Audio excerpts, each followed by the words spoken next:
Hello, everybody. This is Joseph S. Samaniego, the author of the Carolingian Age fantasy book series, and I am back with another video. This is, again, on more North Carolina history, and it's not really a theme we're doing. It's just kind of what I felt like doing.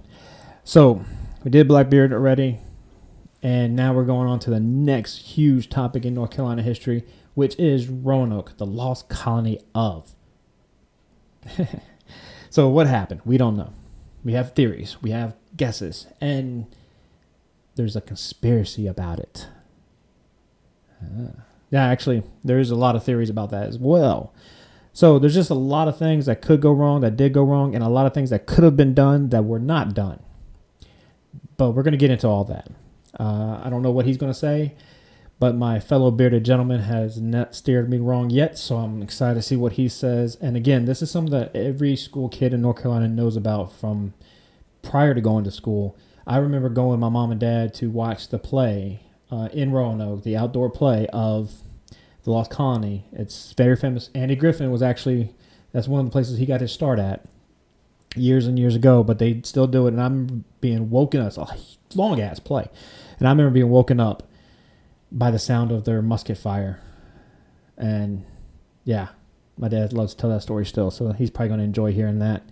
So anyway, let's get on to it. Welcome back to another brand new episode of Decoding the Unknown, the show where we decode the unknown. I'm actually getting bearded envy from watching him. Or more accurately, Casey, the fine writer on this channel, decodes the unknown, and then I read it and add some stupid comments, and then Jen afterwards adds some images if you're watching the video, and some music and some sound effects if you're listening as a podcast. Well, as a video, you get them both. But yeah, this show is a YouTube channel and a podcast. So yes, welcome. Let's jump in. Today we're talking about Roanoke. It's a colony that disappeared, right? Weirdly enough, I was just watching an episode of The Blacklist, that James Spader show, and there was a guy called Roanoke, and I can't remember why. It was something to do with this colony. I might have fallen asleep. The Blacklist got really weird in the later seasons. I'm like, just what is going on? We're not talking about The Blacklist today, so let's move on to the actual content that you're here for. Yes?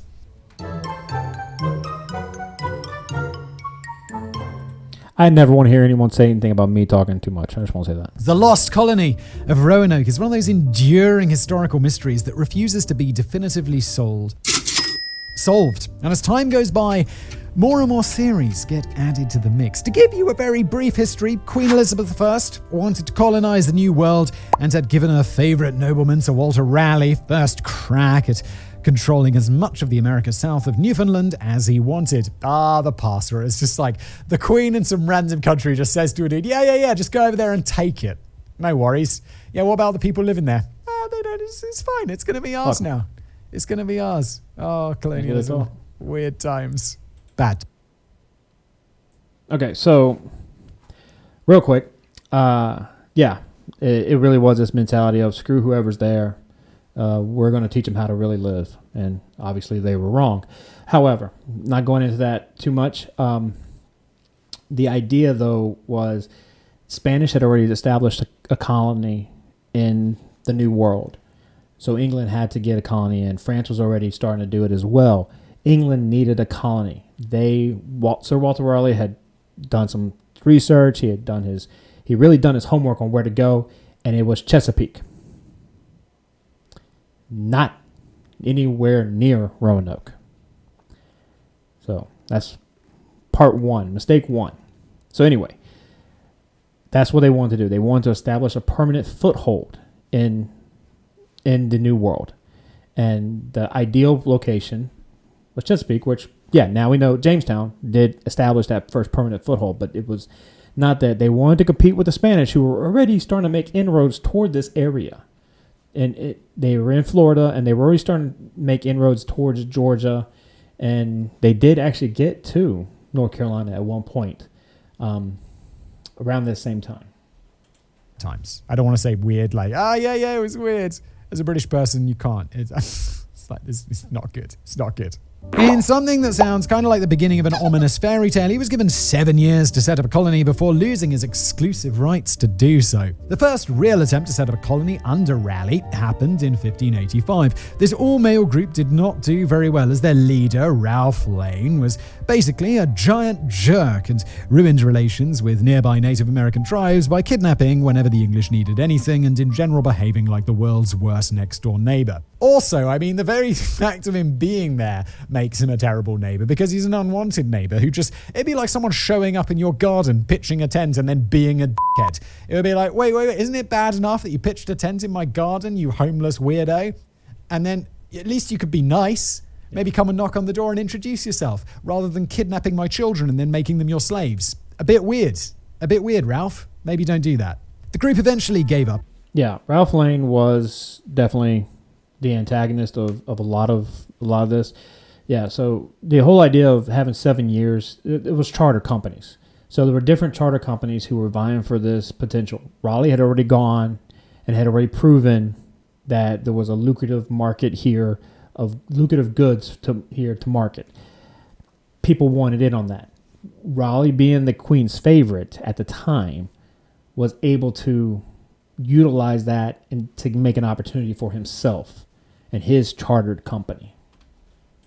And returned to England in 1586. Good, but they did bring potatoes with them, so I suppose Lane was good for something in the end. Yes, he was. Potatoes are amazing, especially when they're chopped up into little slices and fried. The next serious attempt to establish a settlement came with John White, who had been part of Lane's previous attempt, and he led a new group of men, women, and children back to North Carolina in 1587. The group included modern-day North Carolina. They weren't back then being like, let's go to North Carolina, because North Carolina certainly didn't exist. The group included his daughter, Eleanor. Yeah, so and John White came. He had been part of the Ralph Lane expedition. He was I can't remember what he was. He was actually a skilled person. So he was definitely wanted. He was, however, part of a religious sect that was becoming unpopular in England. I can't remember which side, because I don't think they were Puritans. I might have to look that up. But he wasn't well liked in England, from what the story goes. A historical author by the name of Lee Miller wrote a really great comprehensive book, kind of analyzing the relationship that the lead colonists especially had in England, and especially Raleigh and some of his detractors in court. Raleigh was not a well-liked person in court. He was a favorite of the Queen, which obviously made him a target. But there was other people who really had it out for him and were really willing to do things to other people to make Raleigh look bad. And her book really kind of points out a lot of that. But so yeah, John White's coming over. He had helped kind of set up what was Fort Raleigh. It didn't last. He left. He came back, and that's when I think it was Fort Raleigh was what it was called. I know Fort Raleigh did exist at one point with the colony, but I think that's what Ralph Lane's fort was actually called.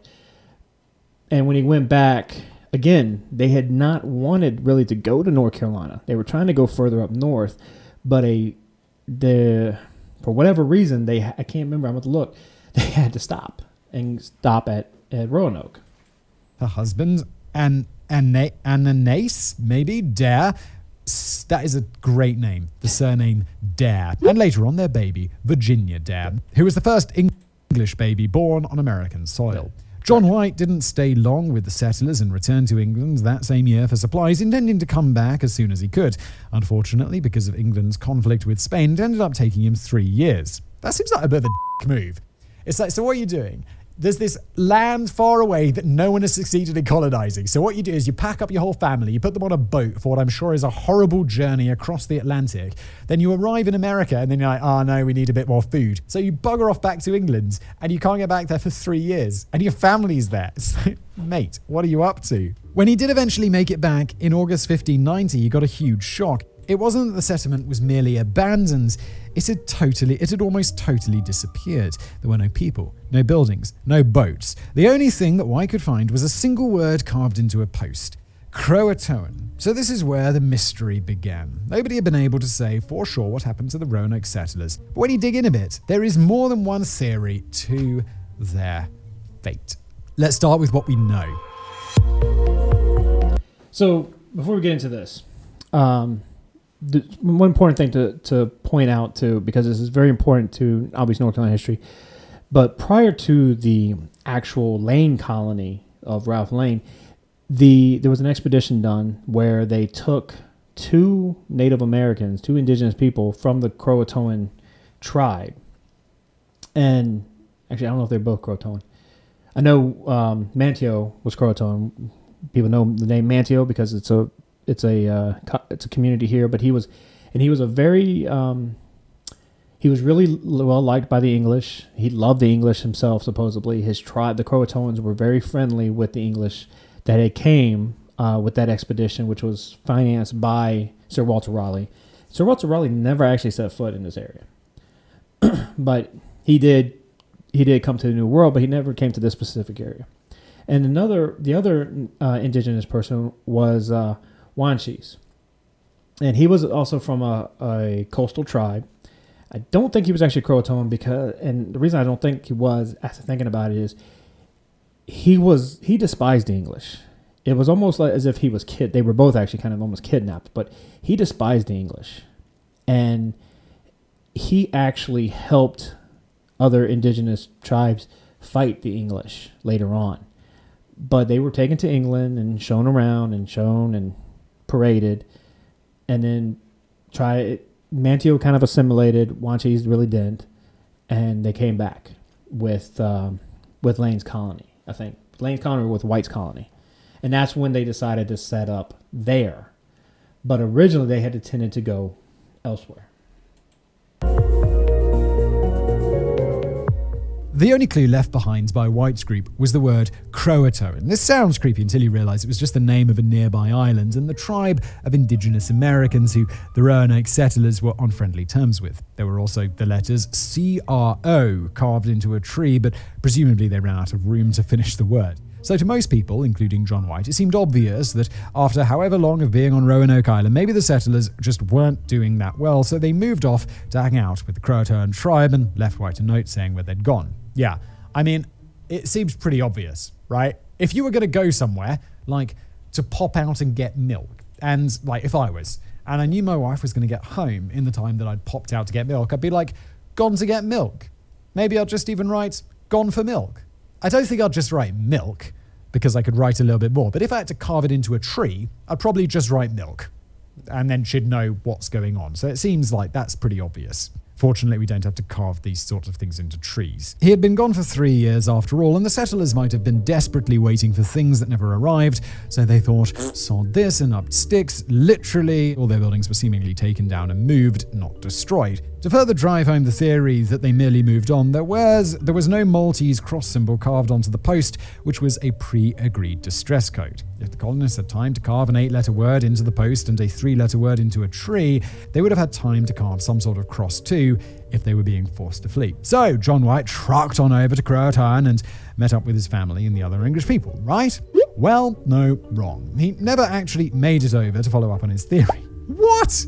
Mate, come on. You sailed all the way across the Atlantic. White did attempt to make it to Croatoan after discovering the colony had gone, but due to various things happening to the ship he was on and bad weather, the exploration party had to abandon the plan and arrived back in England in 1590. Wait, in October 1590. Wait. So you made it all the way across the Atlantic.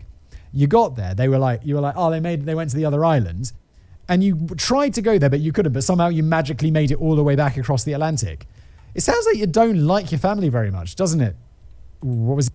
So I don't know if he's going to get into this because he's kind of rambling on about other things.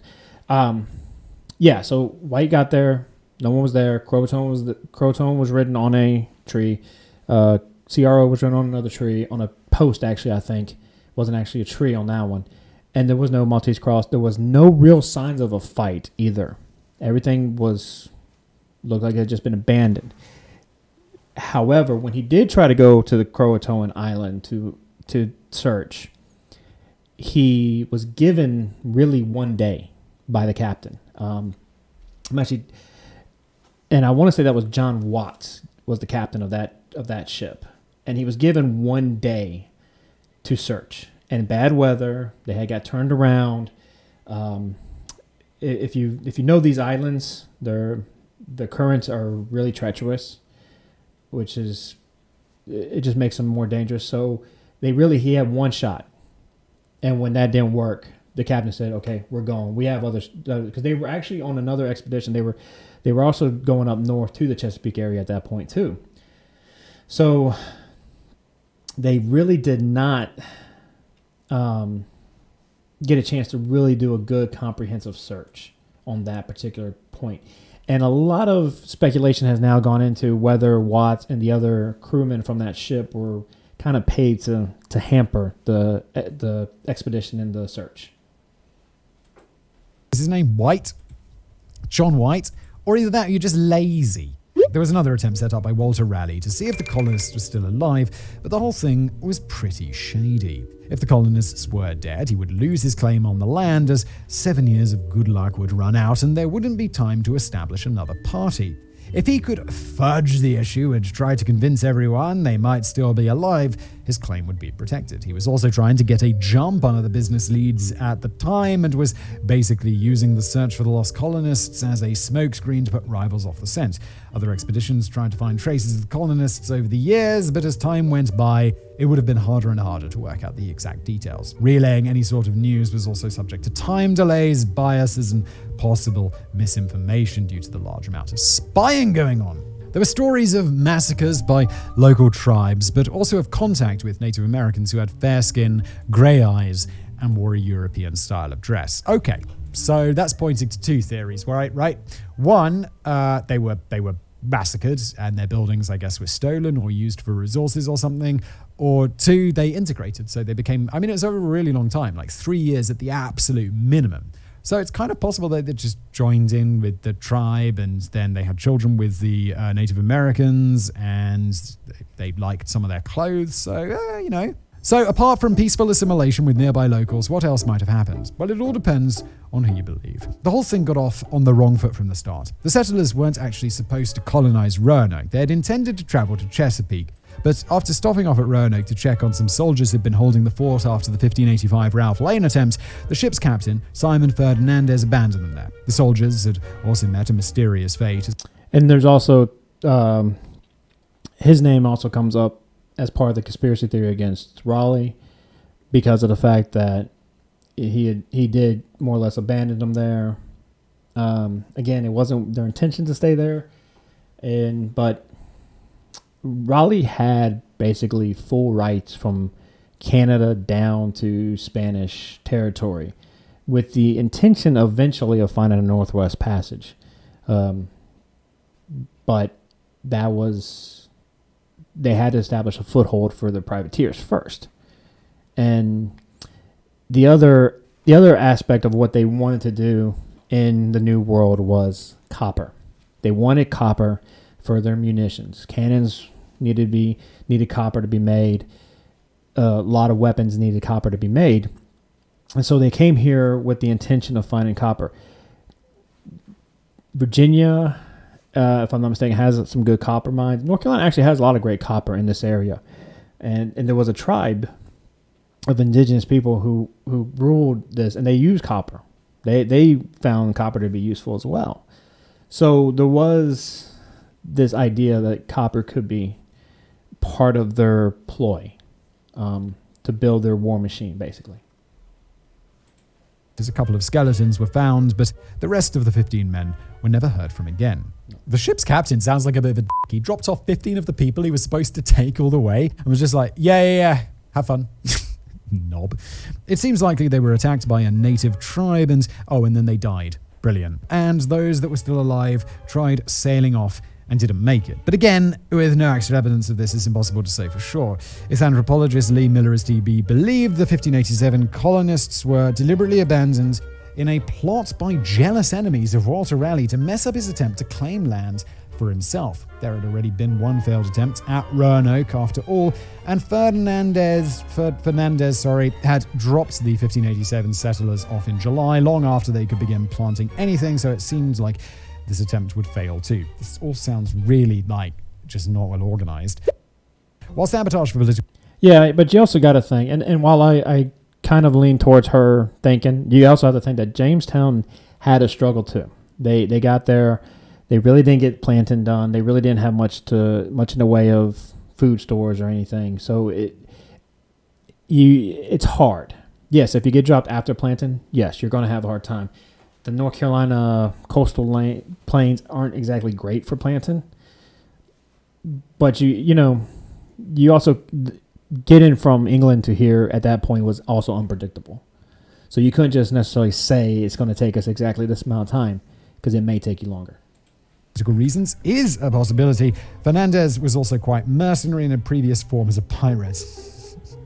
What is this guy doing in charge? So not only did he drop them off and then just abandon them on the island, but it's also like, why did we choose this guy? He used to be a pilot and just seems like an absolute dickhead. He might have just ditched the boring English people at the first convenient spot and then gone off to more lucrative pursuits. Again, why is this guy leading an expedition?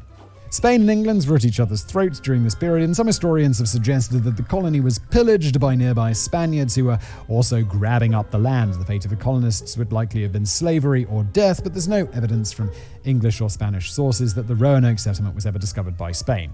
Well, if Spain did discover it, and I don't want to get too conspiracy theory here, but they're not going to be like, yeah, we found it, and then we enslaved and executed the locals. I mean, yeah, you would never hear the it. locals, the colonists who were more local. You get what I mean. Was it an attack by a Native American tribe, fed up with supporting underprepared foreigners and angered by previous hostilities? Maybe, but the settlement didn't show any signs of an attack, and there were no bodies left behind. Other indigenous people also reported. Now, we do know that, and I want to say that Wanchese was the one that actually committed the act. We do know that one of the settlers was killed while he was fishing. So we do know that did happen. Seeing the English settlers fighting among themselves at the time, leading to a belief that they might have contracted some form of disease that caused delusions and paranoia. Yeah, if they killed each other off, though, there would have been remains to find. Yeah, also, then they got all this disease and they got deluded and paranoid, and then they perfectly deconstructed their buildings. And then they wrote on the trees, Croatan. No, super unlikely. Another clue that popped up centuries later in 1937 was what became known as the first Dare Stone. This was a large stone with a message inscribed on it, purportedly from Eleanor Dare, daughter of John White and mother of Virginia Dare. It was found that was the first English kid born in the Americas, right? It was found near the Chowan River in North Carolina, and it was a message to John saying that they'd all had a terrible time since he left, with more than half the population dying from sickness or in war. There had then been a further massacre, with victims including a husband and child, and only 7 people had survived. They had all been buried in a mass grave a few miles east of the river. It was signed EWD, or Eleanor White Dare. Interestingly, the reference to 7 survivors matches a claim by William Strachey, a 17th century writer who had claimed that the Powhatan tribe had attacked another group and 7 English people had managed to escape. Historians and the general public went nuts for the stone, but no further evidence of the colony or mass grave was found. Is this stone just a forgery? Rewards were offered for similar finds, so of course, loads of engraved stones started coming out of the woodwork, muddying historical research and casting doubt on the veracity of the original stone. Well, obviously all the later ones were fake, because people love money. Well, 47 of the... So the Chowan River, where the first stone, and I think that's the only stone that has not been proven to be a forgery. We do know the vast majority were forgeries, and we know who forged them and why. We do understand, that did play out very famously. But the Chowan River is actually from the Albemarle Sound, which is just a little bit north of, Roanoke is actually in that area. But the Chowan River would actually been a little bit north of where they were, but not so far out of the way that wouldn't have been possible.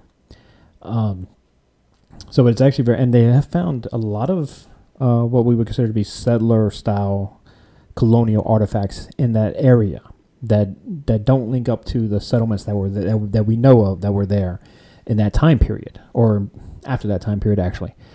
So really, and that water actually goes up into Virginia, where John Smith's near close to where John Smith had an expedition looking for the Lost Colony himself, based on tales from the indigenous people in Virginia who knew of the settlers, and possibly of them kind of intermarrying into the local tribes. So like, I think it's the Powhatans was actually part of that.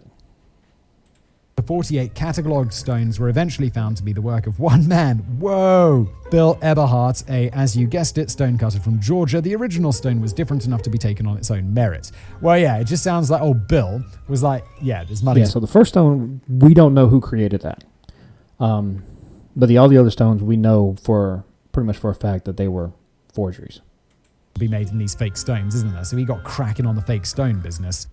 It doesn't really add any discredit or credit to the original stone being real or not. Just all the later ones were fake and by one dude. The original can be still fake, just by a different dude. Unfortunately, it had been so undermined by the other fake stones, as well as the original finder, Lewis Hammond, being a bit vague about where he'd found it, that it faded in importance as primary source material. Because it's never definitively been proved real or fake, historians have shied away from the story the original Dare Stone relates. But if it is real, the settlers had a pretty torrid time of it, with most of them dying horribly. Even more recent finds have also thrown light on the possible fate of the settlers, with the discovery of a secret fort on a map that John White created in the 16th century. The symbol for the fort was hidden under a patch on his map that was created with a rudimentary form of invisible ink. Oh my god, this is so cool. So it was only visible when lit from behind. It wasn't until 2012 that anyone realized anything was under the patch, and it seems to point to a possible new settlement about 50 miles inland from Roanoke Island, a distance White had previously referred to in his reports. Digs at the site, known as Site X, were carried out. And actually, that site is at the mouth of the Chowan River. In 2015, and a couple of miles away at another site known as Site Y in 2019. These digs did turn up some European pottery, but it might have come from later settlers and not necessarily the Roanoke group. Also, the new site would have been in the heart of hostile territory, so it seems unlikely that the whole group would have decided that that's a safe bet. That is, like, cool and suspicious, though. The choices for the fate of... It's kind of like, I mean, yeah, you're saying it's hostile territory, but how would they have known it was hostile territory? They were still learning about this territory. The settlers basically comes down to assimilation or annihilation. For my money, the settlers did go to Croatoan Island. Yeah, Katie, I agree with you. This is now known as Hatteras Island, and archaeological excavations have found traces of 16th century English life, like guns mixed in with traditional native arrowheads. From there, they either lived with the Croatoan tribe or potentially split into smaller groups that traveled further inland and maybe assimilated with other tribes too. They may then have experienced attacks, etc., as per the Dare Stone. Yeah, the Dare Stone can be real, and it can still fit in with this assimilation theory. I like the assimilation theory. It's kind of a happy ending for them, and it's also cool. And, I mean, with the European clothes and the people who looked like semi-European and stuff, this seems likely. To this day, there are Native American tribes claiming to be descendants of Roanoke, but it's difficult to prove without DNA from the original colonists who have never been found. The grey-eyed, light-skinned people with Western dress sense that explorer John Lawson encountered in the early 1700s seems to be a pretty compelling argument for assimilation. The Hatteras area was not particularly popular with later settlers, so it is possible that the only European candidates were the Roanoke people. They also apparently spoke English, but again, more English colonies had sprung up since 1587, so we can't categorically confirm the Roanoke settlers as the source. And just to throw a little more doubt in here, some populations of indigenous Americans have really high instances of albinism. It can occur once in every 1,500 to 2,000 people in Navajo populations and 1 in every 200 people in Hopi populations. That is incredibly high. I mean, I think about I don't know any albino people, and I mean, I've never met an albino person, so it must be rare. In Europe, at least. So, while it might seem very far-fetched, there is just the smallest chance that the purported mixed-race descendants Lawson saw were not actually mixed at all. And of course, there's a difference between someone albino and who looks like European, isn't there? Yes. I mean, there is. Yes. And you'd know someone who's albino. Typically. I've seen pictures of albino people. I've seen TV shows with albino people. You could tell they're albino. Don't discriminate. I'm not discriminating. I'm not trying to be on PC here. I'm just saying that if you... it's like that level of I don't even notice their albinism. It's like, but it's obvious. And of course, there's always the old fallback of alien abduction. Of course, there is. A ship came down, beamed the group up, lock, stock, and barrel, leaving a one-word clue that baffled the human race for the next 4.5 centuries. There's no proof it happened, but there's also no proof it didn't. And let's absolutely ignore the alien theory, because it's absurd. This has been another episode of Decoding the Unknown. I do hope you enjoyed it. If you're watching. All right, so yeah. There's some conspiracy theories that possibly Sir Walter Raleigh was not well liked, and they wanted to get rid of him, so they were trying to make him look bad. And like I said, there was some evidence that White and some of the colonists who were actually what would be considered middle class, wanted to become landed gentry in this new world, had then kind of got off on the wrong foot with people in England, and so now, hey, we just want to get rid of them and make sure they don't come back. There was some trouble with the local indigenous populations, obviously, and there's a lot of things. I personally subscribe to the Croatoan idea that they went to Roanoke, stayed in Roanoke, assimilated with the tribe. White was never able to really investigate that to the extent that he needed to, and so it's very possible that happened. Again, that Site X that he was talking about in that map that was kind of covered up, that is at the mouth of the Chowan River, where the Virginia Dare Stone or the Eleanor Dare Stone was found. Whether or not that stone is a real stone, is authentic, I can't tell you. I don't want to speculate on that. They have tested it with chemical analysis, and they have tested the linguistics of it, and it is different enough to know it is not made by the same forger who created the other stones. That it is a different creator. Whether that creator was Eleanor Dare or someone, or her talking to someone who was doing it, or whether that was someone else later a few centuries later, we don't know, and we may never know. But we do know that there was violence there, and there was also a famine going on around town, a drought that was going on around that time in that area. We have archaeological evidence of that. So the other aspect is going with the Croatoans would have provided some relief, but it would also provided some stress for the Croatoans, and they would have left, probably.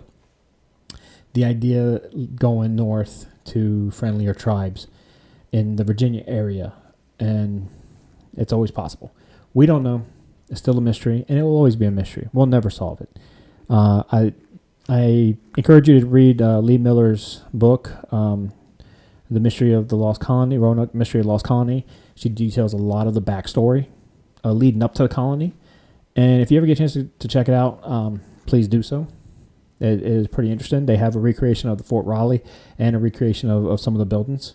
So it's pretty cool to see. And until next time, again, Joseph S. Samaniego, author of the Killing Age fantasy book series. Like and subscribe, and I will see you next time.